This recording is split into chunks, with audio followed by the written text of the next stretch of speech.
os irmãos abrirem suas Bíblias comigo em Atos, capítulo 3.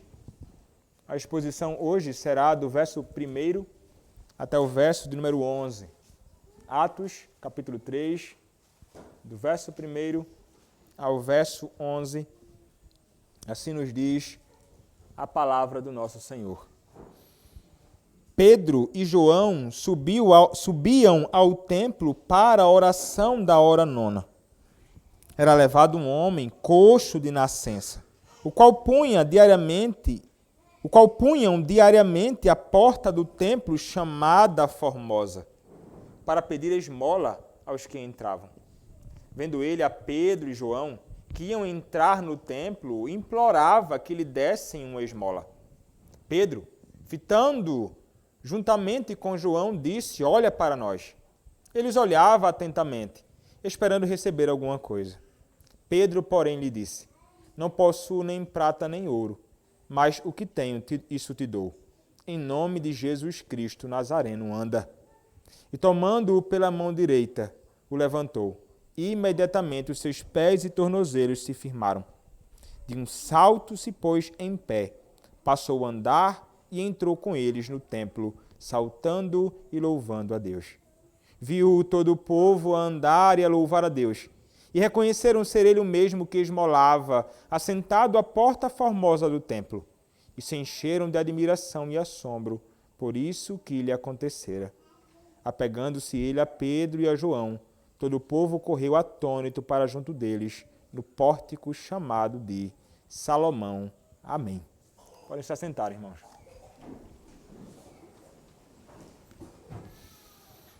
Vamos orar ao Senhor. Senhor nosso Deus e Pai, quero mais uma vez pedir ao Senhor Deus gracioso, que o Senhor me use nesta noite, na exposição desta breve porção tão simples, mas que possamos, ó Deus, através deste texto, ser ensinados, Pai, por Ti, através da Tua palavra. Usa-me, ó Deus, para a glória do Teu nome somente e para a edificação do Teu povo, é o que eu Te peço, em nome do Senhor Jesus Cristo. Amém. Quando, irmãos, nós olhamos ou procuramos pesquisar um pouco acerca da realidade da maioria das igrejas que nós encontramos por aí, nós perceberemos que cada uma delas tem propósitos diferentes, tem razões que eles usam, que para eles são justificáveis para o modo em que eles caminham. Cada uma dessas igrejas tem uma compreensão, muitas delas realmente distintas, sobre a necessidade real das pessoas que estão ao seu redor. Há, ainda que sejam igrejas, uma compreensão realmente diferente. Se você tentar e se dar ao trabalho de tentar pesquisar, perguntando qual o propósito da igreja, qual o serviço da igreja, qual a necessidade das pessoas fora da igreja, o que elas mais necessitam, você vai se espantar com a diversidade de respostas que você certamente terá.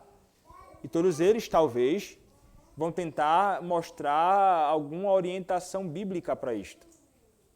Outros, de forma alguma, vão nos apresentar uma razão bíblica para o modo em que eles caminham ou conduzem a sua vida, ou quanto à compreensão de qual é a necessidade dos homens que estão, por exemplo, fora da igreja. Mas é interessante, irmãos, que quando nós olhamos para a Escritura Sagrada, nós perceberemos que a igreja ela tem um dever, ela tem um propósito, ela tem um foco.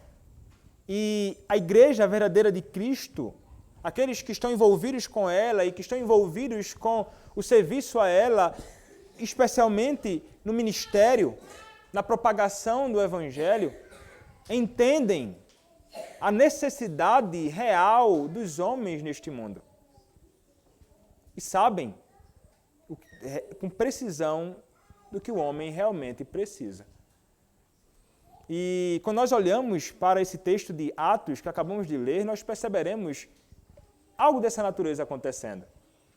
Perceberemos aqui sendo revelado qual o propósito da igreja.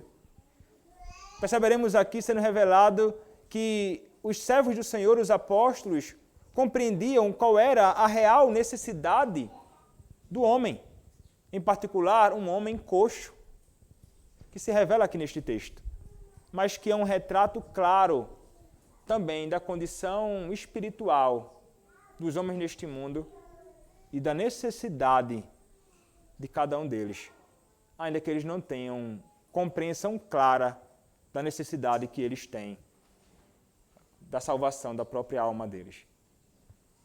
Eles têm expectativas distintas e poderíamos dizer expectativas muito baixas. Mas nós perceberemos aqui que o apóstolo e Lucas, através deste escrito, vai nos mostrar que o Senhor, através da igreja, sempre tem algo muito mais glorioso a oferecer do que aquilo que os homens esperam da igreja. E nós devemos nos empenhar certamente nisto. Nós olhamos, irmãos, para o texto que nós estamos para expor, é importante que nós pensemos no que vem acontecendo anteriormente. Nós temos visto aqui como o Senhor, Deus, Ele, através do derramamento do Espírito Santo, que passou a habitar abundantemente, profusamente na vida daqueles que foram salvos por Cristo. E nós vimos que isto causou um impacto real, sobretudo depois da descida do Espírito em Pentecostes, da capacitação com poder para a proclamação do Evangelho, e depois do primeiro sermão exposto aqui, o sermão de Pedro, chamando então homens e mulheres ao arrependimento e à fé em Cristo. Nós vimos que a igreja que antes era tão pequenina, cresceu demais. E estes que foram salvos, eles passaram a se dedicar à igreja. Nós vimos então que há um zelo desses homens e mulheres salvos, apegados à doutrina, apegados ao culto ao Senhor, participando do sacramento da ceia, comunhão dos santos uns com os outros, vivendo a vida cristã, ligados à igreja do Senhor Jesus Cristo, ainda ali num processo de maturação, de amadurecimento nesses primeiros dias da igreja de Cristo ali. Mas era igreja. E o Senhor é aquele que se revela como aquele que vai, por intermédio desses meios ordenados pelo próprio Senhor, o ensino da palavra, a pregação da verdade, ele ia acrescentando aqueles que iam sendo salvos, apontando para a realidade e que, ainda que sejamos o instrumento de Deus para isto, é o Senhor Deus quem soberanamente faz a obra e conduz os homens à igreja e nos mostra então a importância da igreja. Igreja é importante. Não podemos considerar como algo de pouca importância. Ou considerar que não temos necessidade da igreja. Aqueles que são salvos são conduzidos à comunhão dos santos. São conduzidos a isto. E aqui nós encontramos isto, e nós vimos na última exposição de Atos capítulo 2, do verso de número 42 até o verso de número 47. Mas então nós chegamos a esta outra porção, onde encontramos aqui, não sabemos em que dia, não sabemos em ocasião, a ocasião nós sabemos, mas em que dia isso se deu, mas nós encontramos aqui agora a Pedro e João, vai nos dizer o versículo 1 do capítulo 3, subiam ao templo para a oração da hora nona. E é interessante percebermos estes homens aqui agora juntos, logo neste primeiro verso do capítulo 3. É interessante, irmãos, isto, porque, veja, o que eles estavam fazendo? Estavam Pedro e João. Se você se recordar daquilo até que expomos aqui nas pregações em Marcos, nós vemos ali no fim do ministério de Cristo, quando ele está caminhando ali na realidade para o seu martírio, nós percebemos um homem chamado Pedro, que era valente em muitas outras ocasiões, se mostrando um homem cheio de temor. Ele passa até mesmo a temer uma jovem, moça, jovenzinha, quando então é perguntado sobre se ele tinha algum tipo de relação ali com o Senhor Jesus Cristo, que estava para ser crucificado. Vimos que ele nega o Senhor Jesus Cristo. O temor toma conta do seu coração a tal ponto dele rejeitar o seu próprio Senhor e dizer que não tem nenhum tipo de associação com Ele. Enquanto Pedro, ele estava ali com temores, João é alguém que está firme com Cristo. Ele não demonstra o mesmo temor que o próprio Pedro. Ele é alguém que persevera com o seu Senhor. Ele não tem esse temor absurdo de homens como o temor que fora revelado no coração do próprio Pedro. Mas é interessante, irmãos, que depois que Cristo ele morre, ele é sepultado, ele ressuscita, ele se encontra com seus discípulos, ele exorta os seus discípulos, ele é assunto aos céus e esse Espírito Santo de Deus desce abundantemente sobre os servos do Senhor. Eles agora estão, mais uma vez, juntos e aqui caminhando juntos, não somente no serviço à obra de Cristo, mas em momentos de devoção juntos. Pedro e João, servos de Deus, que no final do ministério de Cristo estavam caminhando de um modo distinto, mas aqui agora estão caminhando passo a passo juntos, em piedade e em devoção ao Senhor.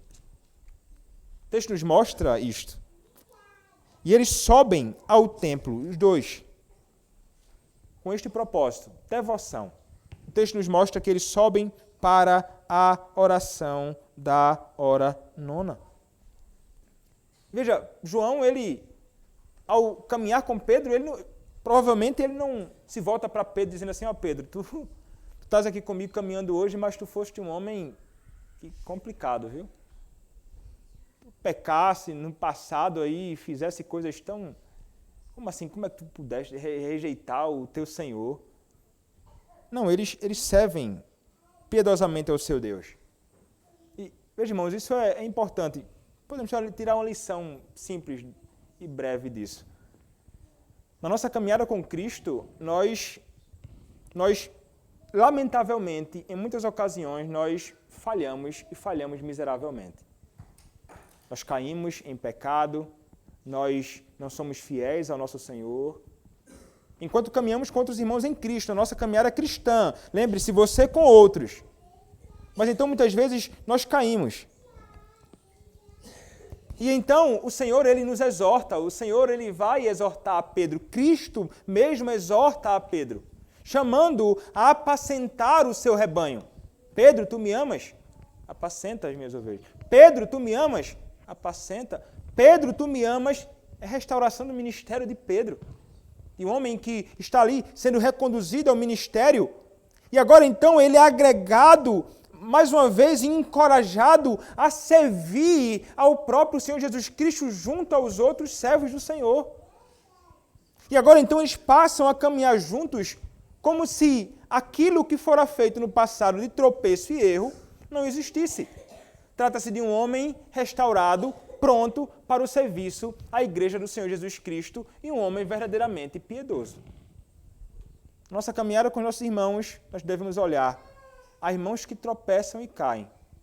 Mas se esses irmãos nossos em Cristo, eles, em sendo exortados pelo Senhor Jesus Cristo, através da sua palavra, são reconduzidos em verdadeiro arrependimento sincero dos seus pecados, à igreja de Cristo, a nossa comunhão conosco, nós devemos estar junto a eles, caminhando e servindo ao Senhor numa devoção sincera e piedosa. Todos nós. Não me refiro simplesmente àqueles que sofrem ou são tratados com a disciplina. Fala do seu irmão que pecou e você sabe.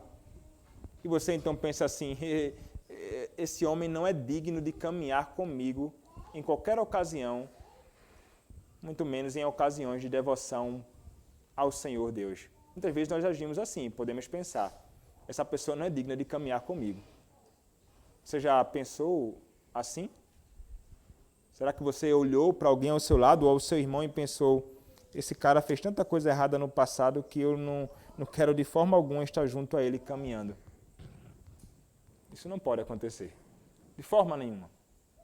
Se nós encontramos, irmãos, nessas pessoas é uma evidência de uma verdadeira mudança real no seu coração. Nós devemos nos alegrar e estar prontos a caminhar com os nossos irmãos em toda ocasião em que pudermos caminhar com eles e de modo ainda mais especial nas ocasiões em que pudermos desfrutar junto a eles de devoção a Deus. Eles estavam ali, Pedro e João, subindo ao templo para a oração. Eles estavam indo orar. E o texto nos diz que eles estavam indo para o templo, né?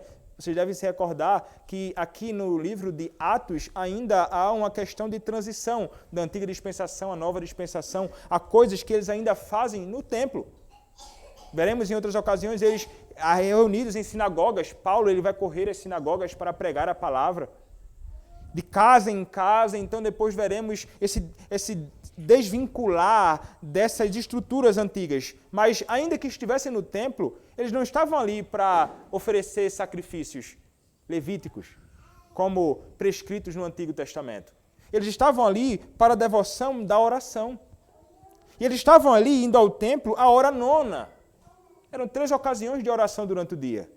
Essa é a oração da tarde, às 3 horas da tarde. Quando ali eles estavam prontos para rogar ao seu Deus. E não somente Pedro e João, afluía um número considerável de pessoas para este momento fundamental de comunhão com Deus. E nós não sabemos pelo que eles desejavam orar, irmãos, ali. Mas como homens tementes a Deus, nós podemos imaginar que, no mínimo, esses homens se reuniam para orar a Deus pela glória de Deus, pelo avanço do seu reino, pela propagação do seu evangelho. Foi para isso que eles foram capacitados para servir ao Senhor, capacitados pelo Senhor para propagar o evangelho e expandir o seu reino.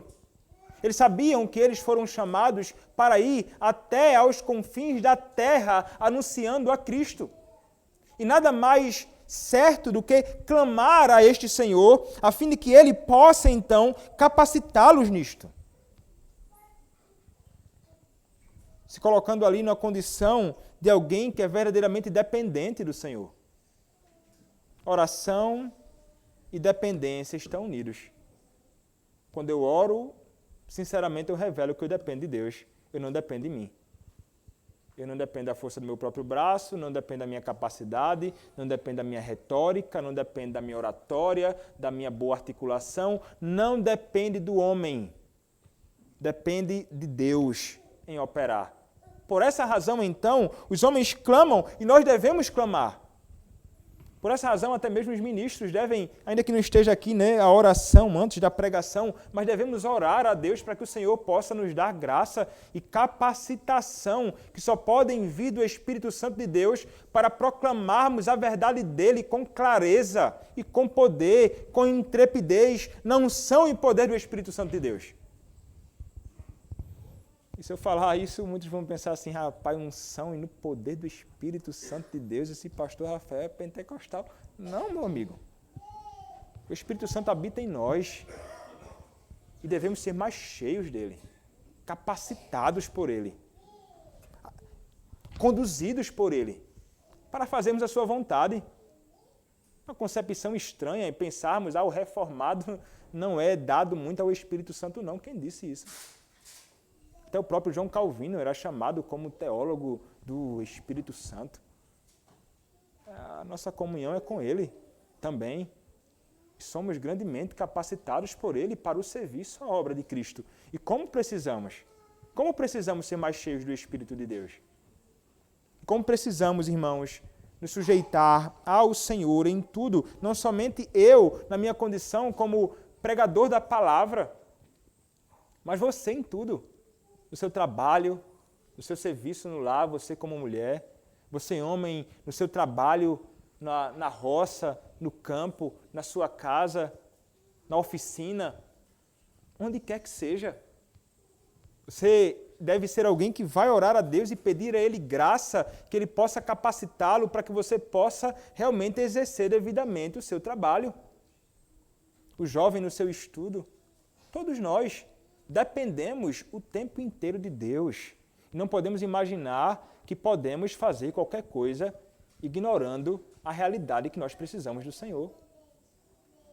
Nós não somos, irmãos, independentes. Você não é autossuficiente.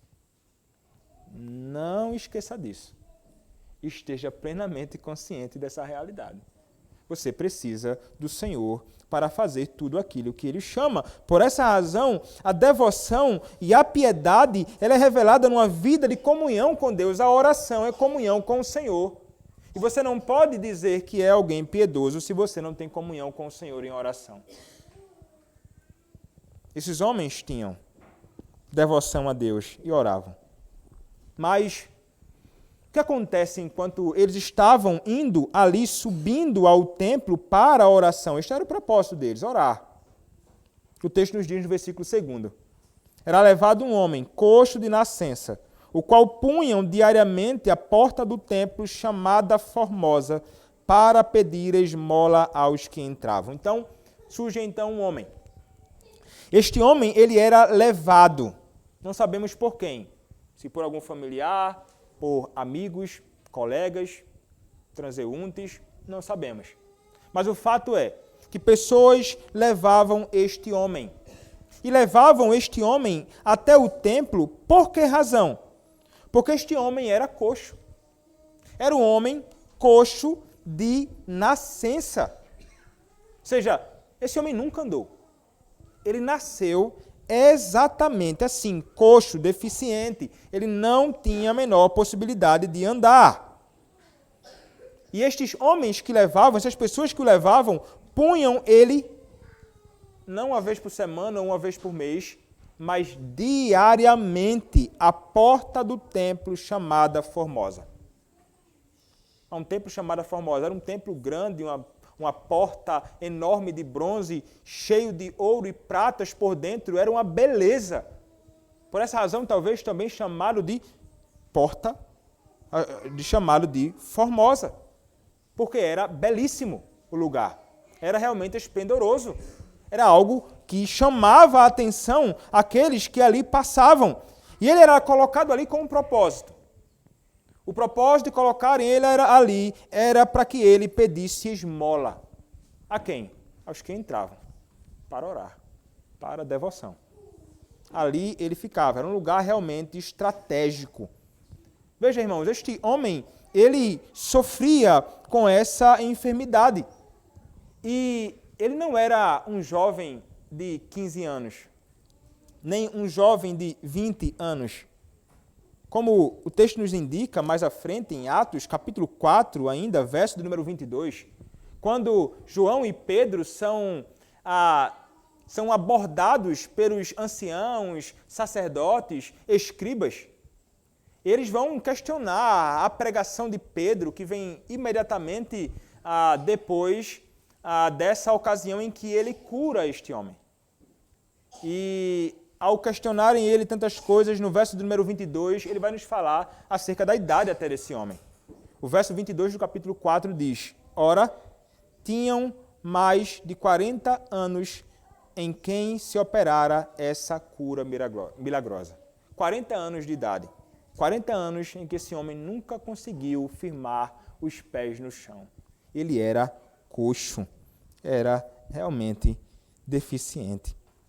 Essa era a condição, irmãos, deste homem naquele momento. E nós pensamos, puxa vida, que situação triste e difícil desse homem. Por que ele pedia esmolas ali? Porque, irmãos, alguém que era deficiente, ele não conseguia trabalhar. Não davam trabalho a eles. Eles, então, padeciam de grande necessidade. E uma vez que padeciam de grande necessidade, eles precisavam pedir a outros que pudessem auxiliá-los.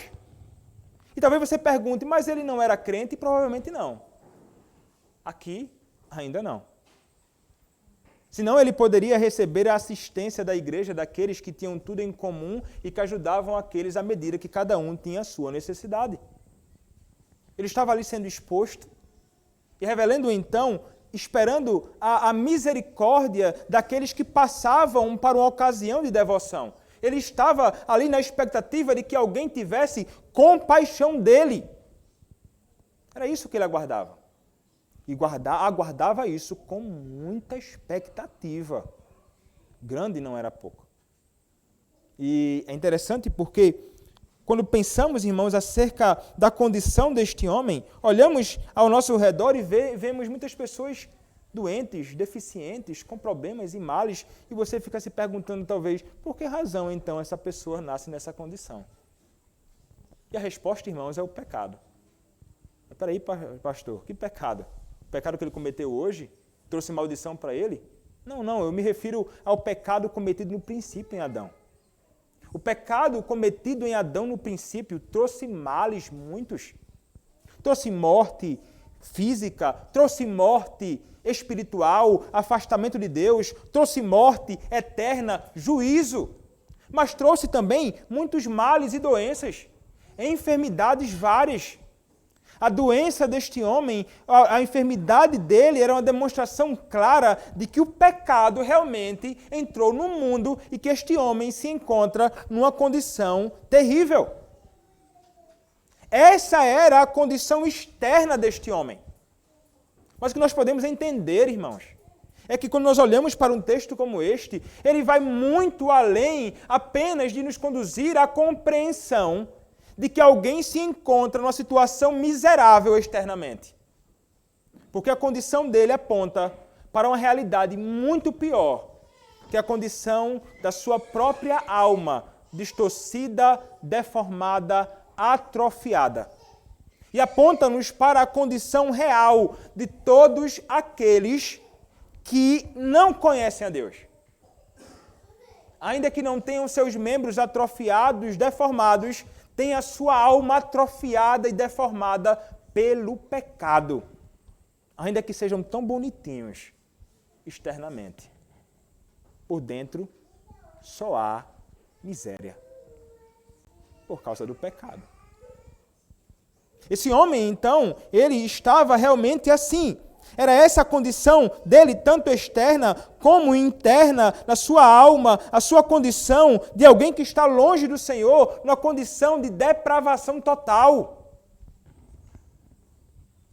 Aqueles que andam, irmãos, e passam por nós aí nas ruas, que aparentemente está vivo, a realidade é que estão mortos. É como se fossem zumbis, mortos-vivos. Pessoas que caminham para um precipício, é a morte. Eles não conseguem ouvir, eles não conseguem enxergar nada, eles simplesmente caminham para a morte, até que o Senhor um dia possa chamá-los. Mas em não acontecendo isso, eles cairão no precipício. Mas os homens pensam que estão bem. Eles pensam que não tem a necessidade de coisa extraordinária demais acontecer na vida deles, mas a realidade, irmãos, e nós estamos conscientes disto. Há uma necessidade urgente para essas pessoas. E é algo por demais grande. Não é coisa pouca, não é pequeno. Qual a reação, então, naquela ocasião de Pedro e João, quando contemplam a condição deste homem que estava ali na expectativa de receber algum trocado? O versículo 3 nos diz: vendo ele a Pedro e João, que iam entrar no templo, implorava que lhe dessem uma esmola. Então, o que acontece? Ele vê Pedro e João chegando, ele percebe, vai entrar no templo. Então ele vai implorar, ele pede uma esmola a eles. E é interessante o que vai acontecer aqui. Esse homem, ele pensa que a necessidade urgente dele é de esmola. Veja que a expectativa dele, ao contemplar João e Pedro, é de que eles poderiam simplesmente dar um dinheiro para eles e acabou-se. Nada além disso. Veja que expectativa baixa. Veja que compreensão rasa da real necessidade dele. Ele precisava de muito, muito mais do que simples moedas que poderiam ser dadas a este homem naquela ocasião. Irmãos, por isso que na introdução eu mencionei a ideia de que, se você for perguntar a muitas igrejas e muitas pessoas por aí, qual a necessidade real das pessoas ao redor, fora da igreja, eles darão muitas respostas. E se você perguntar realmente a alguém na sua frente qual a sua maior e real necessidade, eles vão dizer: eu preciso de dinheiro, eu preciso de conforto, eu preciso de saúde, eu preciso disso, eu preciso daquilo, outro. Vai dar uma infinidade de coisas que você vai precisar de um bloco grande de anotações, você escrever, tipo um pergaminho assim, meu irmão, mas eles não vão apresentar, em geral, a necessidade real deles. Como estas pessoas poderão compreender a sua real necessidade? Como essas pessoas poderão compreender o que eles realmente precisam nesta vida, que implica em questões para a vida vindoura dessas pessoas?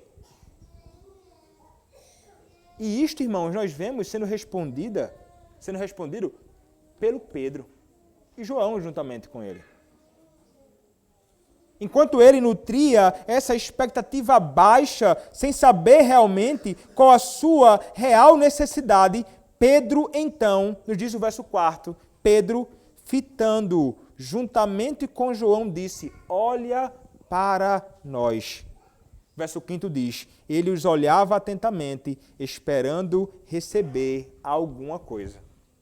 Veja, Pedro fala, olha para mim, ele olha, mas olha ainda na expectativa de receber algo.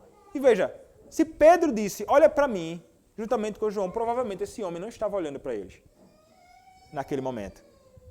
Provavelmente na sua humilhação, com a cabeça baixa. E algo diferente acontece, porque eu imagino que talvez você passe por isso. Você passa por mendigos na rua e você não olha nos olhos dele. Você vê um mendigo e você quer passar rápido, de lado. Eu quero dar a volta por aqui.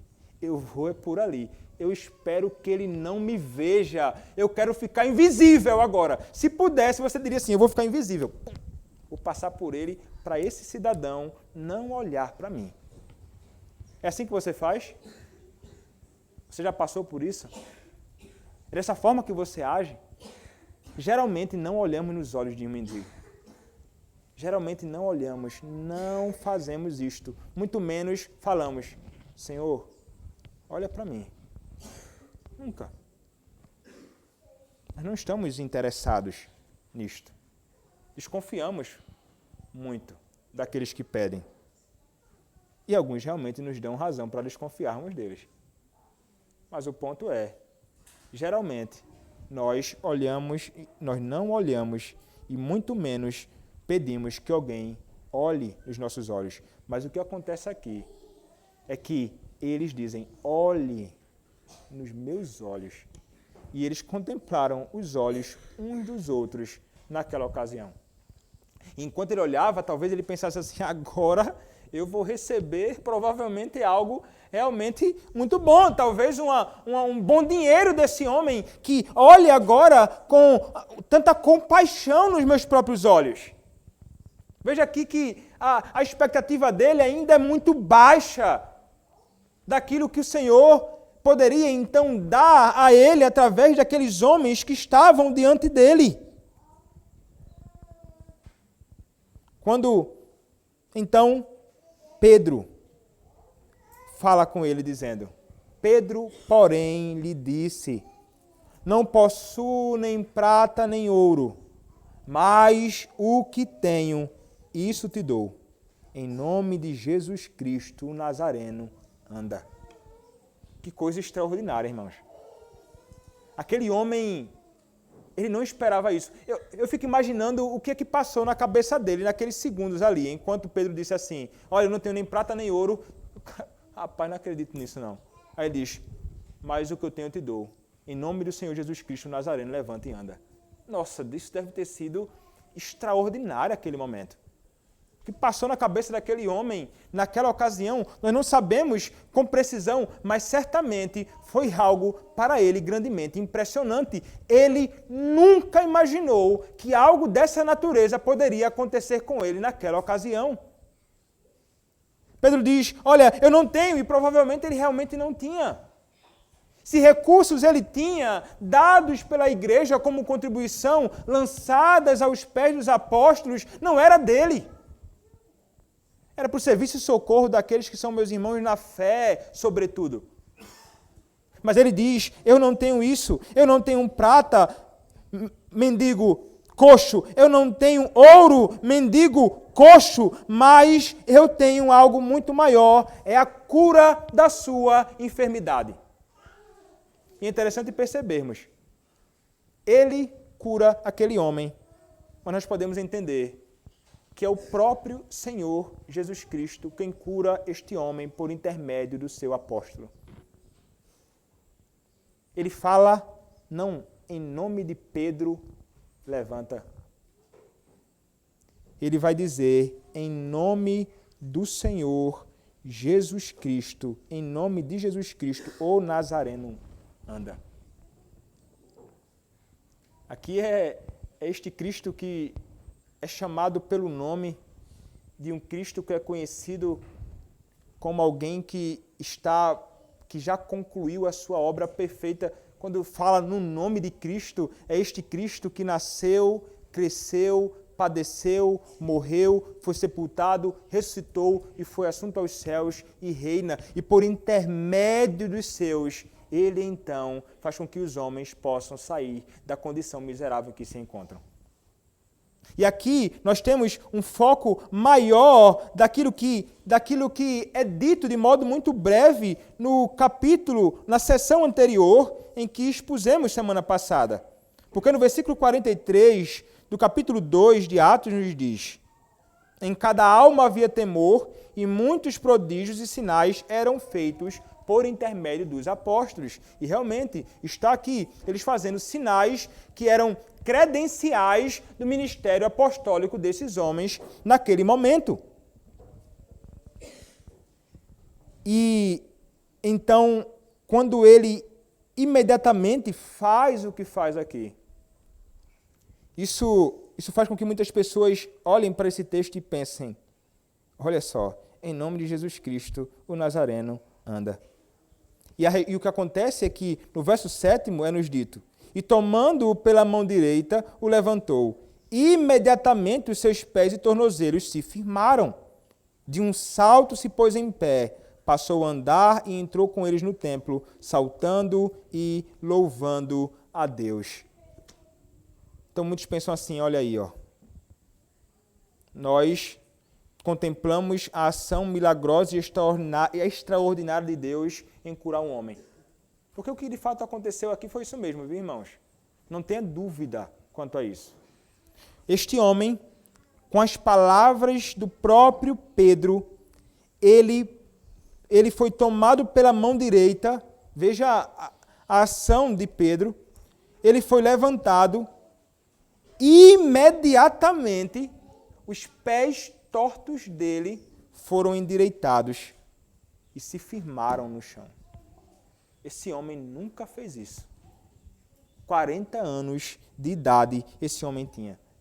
Mas veja, ao invés dele começar a dar os primeiros passos, como uma criança que aprende devagarinho a engatinhar e então começar a dar os seus primeiros passos, o que esse homem faz? O texto nos diz, verso 8º, de um salto se pôs em pé.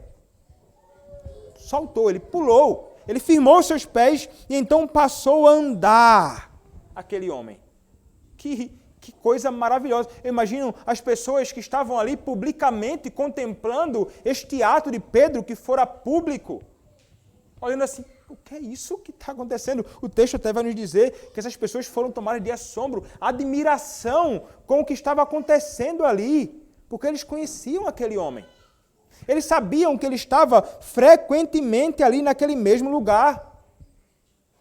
E veja, irmãos, é sempre bom repetir. Nós olhamos para ações como essas e não podemos pensar como muitos pensam por aí. Este homem curou e disse em nome de Jesus, O nazareno levanta, anda. Então muitos imaginam em muitos lugares que eles podem fazer isso hoje. Que eles conseguem fazer isto hoje. Mas a realidade é que não. Não há quem faça isto hoje. Muitas igrejas por aí ficam propagando uma teologia falsa e apresentando uma suposta necessidade das pessoas, é a cura das suas enfermidades. Eu posso mencionar nomes aqui: Universal, Mundial, Internacional da Graça, um monte de seitas que nunca estão comprometidas com a propagação da verdade do Evangelho de Cristo. E não estão nem um pouco comprometidas com a real necessidade das pessoas. Venha e serás curado. Venha e serás liberto. Venha e encontrarás tua cura. São várias as ofertas, propagandas muitas, mas a realidade é que ninguém, então, é curado devidamente ali. Quando foi que você viu um coxo ser curado? Em ocasiões como estas por aí. A falsidade e a mentira é grande. Nós sabemos. Tudo aquilo estava limitado àquele período. As operações e milagres acompanhavam o ministério apostólico, confirmando que esses homens eram servos do Senhor e confirmando a pregação da palavra. Naqueles dias, sim, posteriormente, não encontramos mais nada dessa natureza acontecendo. Paulo vai dizer a Timóteo: ó Timóteo, toma aí um pouco de vinho para ver se ajuda com as tuas dores no estômago. Epafrodito veio, Epafrodito veio, acho que é isso, né? Trava a língua agora. Foi encontrar Paulo doente, né? Não foi curado. Ficou doente, coitado. Por que razão, então? Por que, Paulo, você não cura? Por que, Paulo, você... Irmãos, à medida que a revelação de Deus foi se expandindo, à medida que as verdades apostólicas foram sendo estabelecidas, à medida que a igreja de Cristo foi amadurecendo, esse tipo de coisa não era mais necessário. Então muitos pensam: Rafael, muitos que eu discuti por aí na minha caminhada, você não acredita que o Senhor cura? Não, eu acredito, meu amigo. É por essa razão que eu oro. É por essa razão que nós clamamos a Deus. É por essa razão que nós pedimos àquele que cura. Aquele homem foi curado por Cristo. Aquele homem fora curado por Deus. Esse vai ser o testemunho mais à frente em Atos. E nós então clamamos ao Senhor, aquele que escuta a nossa oração e que de diversos modos pode curar o homem. Quais são os meios ordinários, então, para a cura? Nós clamamos ao Senhor, o Deus soberano que a tudo conduz, e Ele pode então curar a enfermidade de alguém. Através de aparelhos, através de medicamentos, meios úteis, importantes, muitas vezes eficazes. Mas o que curou, no final, não foi o remédio, não foram os aparelhos, mas Deus, que operou curando aquela pessoa.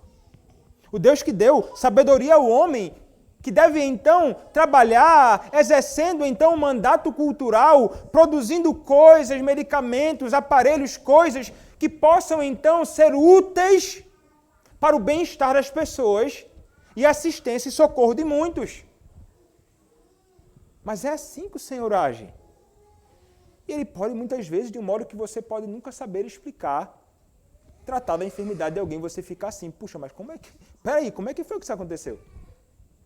O Senhor pode fazer isto e ninguém nega. Mas ninguém hoje consegue passar uma capa em alguém e curar. Dizer assim: está curado agora. Não há quem faça isto. Isto cessou, ficou no passado. Mas este homem, nós não somos liberais, irmãos, que vão tentar nos negar os milagres. Ele foi milagrosamente curado. Intervenção extraordinária do Senhor na vida deste homem que estava numa condição tão ruim. Falamos anteriormente sobre a condição espiritual deste homem, que é revelada até mesmo ali na miséria dos seus membros. Todos aqueles que não conhecem ao Senhor estão numa condição de depravação total, a miséria somente e pecado. Mas o Senhor que agiu ali, intervindo na condição miserável deste homem, extraordinariamente agindo, tirando então aqueles membros deficientes dele e então dando uma forma certa para que ele pudesse então caminhar, é o mesmo Deus que pela operação do seu Santo Espírito, por intermédio da palavra, opera no coração dos homens, dando a estes que estão mortos em seus delitos e pecados, vida. E é exatamente isso que aconteceu conosco. Na nossa alma deformada e atrofiada, o Espírito Santo de Deus operou por intermédio da palavra, então nos conduzindo agora a termos uma alma reta e justa. Extraordinário o que aconteceu. Algo muito maior do que uma simples cura de uma enfermidade física que muitas pessoas podem esperar. O que nós entendemos é que as pessoas carecem de Cristo. E é o que você dirá a alguém: você precisa de quê? Eu preciso de dinheiro. Você precisa de Cristo. Você precisa de quê? Eu preciso de conforto. Você precisa de Cristo. Você precisa de quê? Eu preciso de uma esposa. Você precisa de Cristo. Você precisa de quê? De Cristo. Essa é a sua necessidade maior, suprema, principal. É Cristo. E é isso que os homens precisam saber. Senão eles continuarão imaginando com seu foco pequeno, com a sua visão muito limitada, sem saber qual a real necessidade. Você tem que abrir a boca para ele dizer. Aí entra a nossa responsabilidade, o meu e o seu dever. Não cale a sua boca. Não permita que o temor a homens faça com que você fique com seus lábios cerrados, com as suas mãos travadas, com os seus pés fincados no chão, sem conduzir pessoas a Cristo. Não é uma responsabilidade minha. Eu já falei isso várias vezes, irmãos. Não é uma responsabilidade somente minha, é sua. Não depende de mim, depende de você também. E do Senhor operar nisto. Mas você tem que abrir a boca. Não tem como você comunicar Cristo, apesar de as pessoas podem olhar para você e podem ver Cristo em você. Você vai dizer assim: as pessoas vão ver Cristo em mim. Sou piedoso. Vão dizer assim: ó, essa pessoa conhece a Cristo, eu tenho certeza. Olha só o jeito que ela vive. Fale de Cristo. Não precisa falar muita coisa não, meu irmão. Você pode ler um texto. Decora, João capítulo 14, verso 6. Eu sou o caminho, a verdade e a vida, ninguém vai ao Pai se não for por mim. Decora, sei lá, esse texto e você diz assim para alguém, essa verdade, através da qual Deus pode operar e transformar o coração dessa pessoa. Aí eles vão entender que o que eles achavam que era a real necessidade deles, não era a real necessidade deles. Eles precisavam de Cristo. É isso que os homens precisam. Aqui, nas fazendas, em Dom Iseu, em Rondônia, no Pará, Castanhal, Belém, no mundo. Todos carecem do mesmo Cristo. E da operação do Espírito Santo no coração deles, tirando-os da condição miserável em que se encontram. Mas, irmãos, para que isto aconteça e para que o homem possa experimentar esta realidade gloriosa no seu coração, nós temos falado em outras pregações, é necessário o exercício da fé. E você pode perguntar aqui, mas este homem aqui, o que aconteceu com ele? Será que ele foi salvo? Será que este homem ele foi curado simplesmente? E a fé entra em que ocasião aí, pastor? Aqui o texto não nos diz. Nesses textos, nesses versos que não lemos. Mas mais à frente, no verso 16 do mesmo capítulo, capítulo 3, nos é dito que a fé lá estava.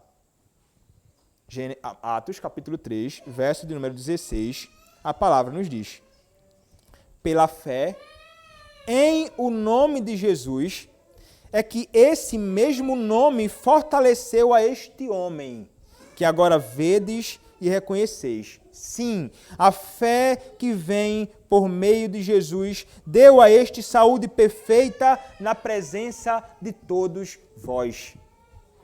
Nós podemos dizer, irmãos, que este homem foi não somente curado da enfermidade do seu corpo, mas da sua alma. Ele foi salvo. Ele foi justificado pela graça mediante a fé em Cristo. Ele foi redimido. Ele foi arrancado do império das trevas. Ele foi agora conduzido para o reino de Cristo. E ele agora, então, se tornou um irmão de Pedro, um irmão de João, um irmão de todo o povo de Deus naqueles dias. Porque o Senhor deu a fé para ele, para que ele abraçasse então as promessas, para que ele confiasse naquelas palavras, para que ele se arrependesse dos seus pecados, para que ele tivesse nova vida. Assim como aconteceu exatamente conosco que conhecemos a Cristo.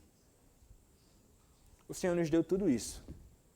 Fé, um arrependimento que conduz à vida, o abraçar a Cristo e agora o passar a viver para Ele. Pela fé, irmãos. Então, aquele homem, ele foi curado da maior enfermidade que ele possuía na sua própria alma. E a experiência que nós tivemos foi exatamente a mesma. Nós fomos curados.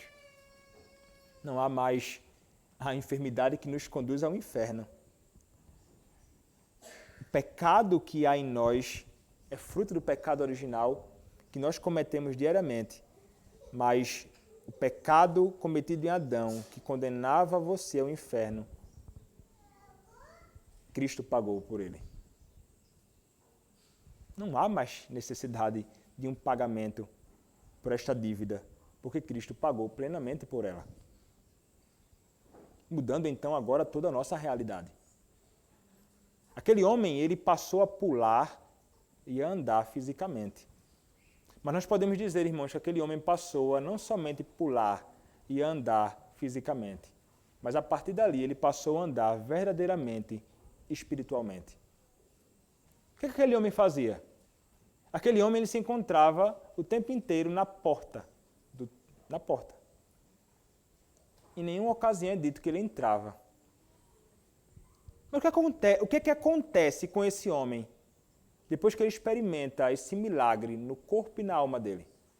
O texto vai nos dizer, verso 8, de um salto se pôs em pé e passou a andar e entrou com eles no templo, saltando e louvando a Deus. Verso 9. Viu todo o povo andar e a louvar a Deus, e reconheceram ser ele mesmo que esmolava, assentado à porta formosa do templo, e se encheram de admiração e assombro por isso que lhe acontecera. E verso 11 então nos diz, apegando-se ele a Pedro e a João, todo o povo correu atônito para junto deles, no pórtico chamado de Salomão. Este homem entra no templo, esse homem louva a Deus pelo que acontecera com ele, este homem adora a Deus, este homem se apega aos apóstolos, ele se apega aos seus irmãos em Cristo, à comunhão, a apego, a devoção, a culto, a serviço, tudo isso como fruto de alguém que fora verdadeiramente alcançado pelo Senhor. E não poderia ser diferente. Não tem como alguém ser alcançado pela graça salvífica de Deus em Cristo e não ser conduzido à adoração a Deus. Todo aquele que experimenta a salvação louva a Deus continuamente por esta graça abundante. É o que você tem feito, meu irmão. Louvar a Deus por Cristo. Deveríamos frequentemente louvar a Deus pelo Senhor Jesus Cristo. Mas mais do que abrir a boca e dizer, eu louvo a Ti, Senhor, por Cristo. Deveríamos revelar este louvor a Cristo e este amor a Cristo em verdadeira devoção, em verdadeira piedade. Aquele homem, ele foi ao templo, certamente passou a orar, passou a adorar, passou a louvar. Exatamente o que aconteceu com Paulo, nós lemos aqui em Atos capítulo 9. Qual foi a primeira evidência na vida de Paulo de que ele teve um encontro com o Senhor? A primeira coisa que ele passou a fazer logo depois que ele foi salvo por Cristo. O texto vai nos dizer que ele foi encontrado orando. Veja o que é a salvação. Ele se encontrou com o Senhor e imediatamente ele estava orando. Depois ele estava pregando a palavra. Mas orando na dependência do Senhor. A verdadeira salvação em Cristo conduz o homem à devoção, conduz o homem à verdadeira piedade, conduz o homem a realmente se deleitar e amar isso que estamos fazendo aqui agora. Ocasião em que nós nos reunimos para orar ao Senhor, para cantar louvores ao Senhor, para louvá-lo pelo que Ele tem feito e fez em nossas vidas, para prestar culto ao único digno de todo louvor. Nosso coração deveria arder por isso. E não deveríamos desejar estar em nenhum outro lugar. Deveríamos realmente, irmãos, nutrir um anseio, uma expectativa grande no coração, quando acaba o culto, pelo próximo culto, pelo próximo dia do Senhor, pelo próximo ajuntamento dos santos. Desejando estar aqui, desejando que meus irmãos estejam aqui, estes que igualmente a mim foram alcançados por Cristo. Você, irmão, tem no seu coração um desejo sincero de servir ao Senhor. Você realmente pula e anda e aspira e deseja isto aqui. Você deve pensar, irmãos. Eu não vou conseguir responder isso por você. É você que tem que vasculhar seu coração. É você que tem que olhar para dentro. Será que eu desejo isso? Será que eu aspiro por isso? Se eu não desejo por isso, por que razão? É porque eu não conheço ao meu Senhor? Se você se questiona por isso, eu diria assim para você, provavelmente você conhece o Senhor. Se você pensa, será que eu não conheço a Cristo? Por não sentir tanta disposição e desejo de vir à casa do Senhor, você pode pensar assim, não, eu acho que eu conheço a Cristo. Mas o que é que tem me impedido de ter um desejo real e completo no meu coração por isto? Pode ser tantas coisas, irmãos. Mas, em geral, é o nosso pecado. Pecado na nossa alma, no nosso coração, que precisa ser erradicado, irmão. Que precisa ser morto frequentemente. E deve ser colocado, então, e devemos pedir a isto, não somente para que o Senhor nos ajude a mortificar os feitos da carne. E aqui é um lugar para isto. O meio através do qual o Senhor Deus nos santifica. Se você quer lutar contra a indisposição de vir à casa do Senhor, venha à casa do Senhor. E adore o Senhor. E seja fortalecido por Ele. Mas clame a Ele, Senhor, dá-me graça para que eu possa realmente amar a Ti e amar a Tua casa. E Te servir, como devem fazer todos aqueles que foram alcançados pelo Teu Filho, o Senhor Jesus Cristo. Isto, irmãos, deve estar no meu e no teu coração. Isto deve ser percebido por todos aqueles que estão ao nosso redor. Até mesmo pelos que não conhecem ao Senhor. Perceber, este homem foi alcançado, ele louva a Deus. Ele é um servo de Deus. Esta é a vontade, irmãos, de Deus para nossas vidas. E eu espero com sincero desejo que o Senhor Deus, Ele coloque em nosso coração um desejo cada vez maior de estar em plena comunhão com Ele em louvor, dando sempre graças a Ele por Cristo, não somente em palavras, mas numa vida vivida digna do Evangelho, digna da nossa vocação, que realmente faça jus àquilo que um dia nós professamos publicamente diante de Deus e dos homens. Uma fé vital, real, sincera e que se expressa em devoção pública e privada ao nosso Deus, que é todo digno de todo louvor e devoção que deve vir daqueles que conhecem a Ele, nós que o conhecemos. Amém. Vamos orar, irmãos. Senhor, nosso Deus, nós te louvamos pela Tua palavra. Te louvamos porque através dela podemos aprender mais acerca de Ti e da Tua vontade. acerca da nossa condição, do modo em que aqui devemos viver. Ó Senhor, nós te pedimos que o Senhor, que nos salvou, que o Senhor possa moldar o nosso coração, de modo que desejemos, Senhor, estar na Tua casa, adorando a Ti, louvando a Ti, servindo ao Senhor, junto a nossos irmãos em Cristo. Dá-nos, Senhor, a graça de amar isto, amar o Teu culto e amar estar, ó Deus, na Tua casa. Aperfeiçoa-nos, Senhor, pela Tua palavra e pelo Teu Espírito. É o que te pedimos, em nome do Senhor Jesus Cristo. Amém.